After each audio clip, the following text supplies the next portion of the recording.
السلام علیکم ویورز، آج کی بات کے ساتھ حاضر خدمت ہوں۔ ارشاد قدرت ہو رہا ہے وَمَن يَعْصِ اللَّهَ وَرَسُولَهُ فَقَدْ ضَلَّ ضَلَالًا مُبِينًا۔ جو کوئی اللہ اور اس کے رسول کی نافرمانی کرے گا وہ کھلی ہوئی گمراہی میں مبتلا ہوگا۔ سورہ احزاب کی 36ویں آیت۔ ویورز، اس آیہ کریمہ میں پروردگار عالم یہ اعلان اور تنبیہ کر رہا ہے کہ جو کوئی بھی خدا اور سرچشمہ ہدایت اس کے رسول کی اطاعت اور فرما برداری نہیں کرے گا وہ کھلم کھلا ضلالت اور گمراہی میں مبتلا ہو جائے گا۔ ویورز، اس کا مطلب یہ ہے کہ عہد رسالت میں ہی مسلمان دو گروہوں میں تقسیم تھے۔ پہلا گروہ مسلمانوں کا وہ تھا جو رسول خدا کے ہر قول کو قول خداوندی سمجھتا تھا، رسول کی عزت اور احترام کرتا تھا، رسول کے ہر حکم پر لبیک کہتا تھا۔ اور دوسرا گروہ وہ تھا جو اللہ کے رسول کے قول اور فعل کو من جانب الہی نہیں سمجھتا تھا، جو شک اور تردید میں مبتلا تھا، جو رسول کے احترام اور تکریم کو ایمان کا جز نہیں سمجھتا تھا۔ یہی وہ دوسرا گروہ تھا جو منافقین کہلایا۔ سورہ توبہ جن کے لیے نازل ہوا، سورہ منافقین کا نزول ہوا۔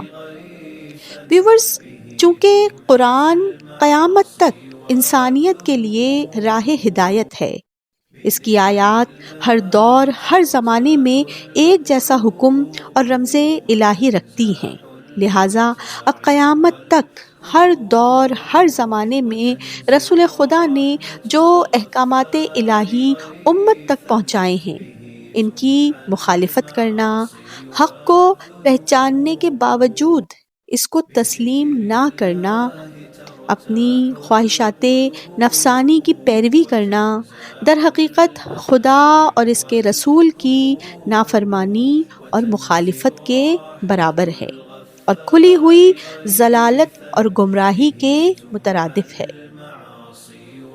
جیسا کہ سورہ جاثیہ کی 23ویں آیت میں بھی خداوند متعال ارشاد فرما رہا ہے کہ بھلا تم نے اس شخص کو بھی دیکھا جس نے اپنی نفسانی خواہش کو اپنا معبود بنا رکھا ہے اور خدا نے اسے سمجھ بوجھ کر گمراہی میں ہی چھوڑ دیا، یعنی جس نے اللہ کے رسول کے فرمودات کے برخلاف اپنی خواہش نفسانی کی اطاعت کی، گویا اس نے اسے اپنا معبود قرار دے دیا، اور جس نے خدا کے علاوہ کسی بھی دوسرے کی اطاعت کی، گویا اس نے اس کی عبادت کی اور کھلی ہوئی ضلالت اور گمراہی کا شکار ہو گیا۔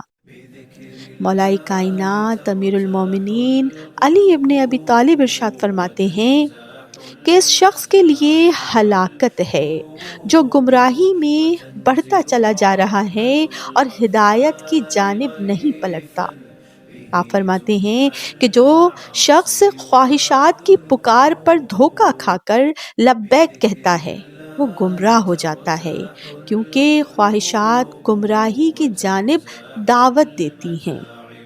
تفسیر نمونہ میں امام جعفر صادق علیہ السلام کی حدیث موجود ہے۔